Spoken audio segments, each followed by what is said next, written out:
আসসালামু আলাইকুম, welcome to my channel. আমি আরিফুল হোসেন আনোয়ার। আজকের এই ভিডিওটা হচ্ছে এইচএসসি ফিজিক্স চ্যাপ্টার 5 কাজ, ক্ষমতা, শক্তি। অলরেডি যে কাজের যে পার্টটা আছে, কাজের পার্টটা শেষ। আজকে থেকে আমরা শুরু করবাম শক্তি নিয়ে। সো শক্তির ডেফিনেশন কি, ফার্স্ট অফ অল বুঝতে হবে শক্তি কাকে বলে।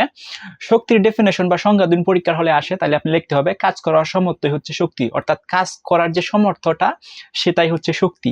মনে করেন এখানে যদি একটা বস্তু থাকে, হ্যাঁ, এই বস্তুটার মধ্যে যদি এফ বল প্রয়োগ করা হয়, এফ বল প্রয়োগ করার হওয়ার বস্তুটা যদি স্মরণ ঘটে এই বস্তুটা এইখানে আসে, তাহলে এই বস্তুটার যেন একটা বল প্রয়োগ করা হবে লাইক 20 নিউটন বল, এবং এটার একটা স্মরণ ঘটবে, এখান থেকে বস্তুটা এখানে মাইগ্রেট হয়ে চলে আসবে। তার মানে এটার যে স্মরণ এটা আমি ধরলাম হচ্ছে 8 মিটার। ওকে, তার মানে কি, তার মানে আমরা জানি কি, আমরা জানি হচ্ছে কাজ করা, যেটা কাজের যে ইকুয়েশনটা আছে সেটা আমরা কি জানি, সেটা হচ্ছে F is equal to W equal to Fs cos theta.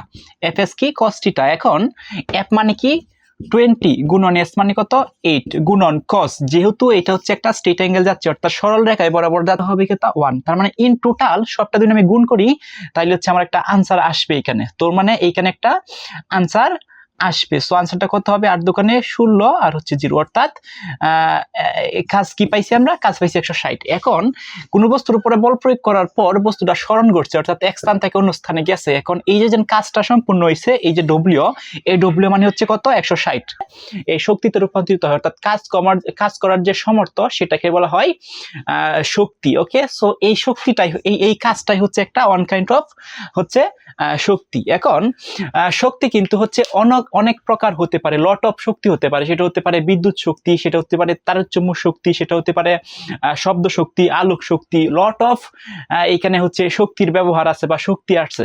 এখন আমরা বেসিক্যালি এইচএসসি ফিজিক্সের চ্যাপ্টার 5 অর্থাৎ কাজ, ক্ষমতা, শক্তির এই অধ্যায়ের মধ্যে আমরা দুইটা টাইপের শক্তি নিয়ে কথাবার্তা বললাম। সেটা হচ্ছে যান্ত্রিক শক্তি, এবং এই যে যান্ত্রিক শক্তি যেন আছে, এই যান্ত্রিক শক্তিকে বেসিক্যালি দুই ভাগে ভাগ করা, একটা হলো গতি শক্তি, একটা হচ্ছে কি বিভব শক্তি। এখন আরেকটা ইম্পর্টেন্ট কথা সেটা আপনাদের মনে রাখতে হবে, সেটা হচ্ছে পৃথিবীতে যত সকল শক্তি আছে শক্তি কিন্তু কখনোই ধ্বংস বা ক্ষয় হয় না, শক্তি শুধুমাত্র রূপান্তরিত হয়। এটা হলো টু বি রিমেম্বার, এই কথাটা মাথায় রাখতে হবে। পৃথিবীতে যত প্রকার শক্তি আছে বা এনার্জি আছে সকল শক্তির কখনোই ধ্বংস হয় না, আবার কখনোই নতুন শক্তি উৎপন্ন হয় না বা সৃষ্টি হয় না।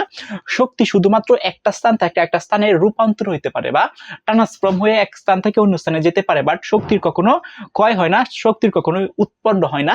সো এই কথাটা আপনার মাথায় রাখতে হবে। অর্থাৎ এটাই হচ্ছে আমাদের শক্তি নিয়ে এটা বেসিক ক্লাস। আগামী ক্লাসে হচ্ছে এই যে যান্ত্রিক শক্তি যেন আছে, যান্ত্রিক শক্তি থেকে দুই ভাগে ভাগ করা, একটা হলো গতি শক্তি আর একটা হচ্ছে বিভব শক্তি। ফার্স্ট অফ অল আমরা দেখলাম গতি শক্তিটা কিভাবে প্রমাণ করা যায়, গতি শক্তির যে ইকুয়েশনটা আছে বা গতি শক্তি বিষয়টা কি, সেই যে ইকুয়েশনটা কিভাবে প্রুভ করা যায় বা প্রমাণ করা যায় সেটা আমি নিয়ে কথা বললাম। এবং নেক্সট 3 নাম্বার ক্লাসে আমি কথা বললাম বিভব শক্তিটা আসলে বিষয়টা কি, এবং বিভব শক্তির যে ইকুয়েশনটা আছে এই ইকুয়েশনটা কি এবং এটা কিভাবে প্রুভ করা যায় বা প্রমাণ করা যায়। আজকে এই পর্যন্তই। Stay connected with me. Allah.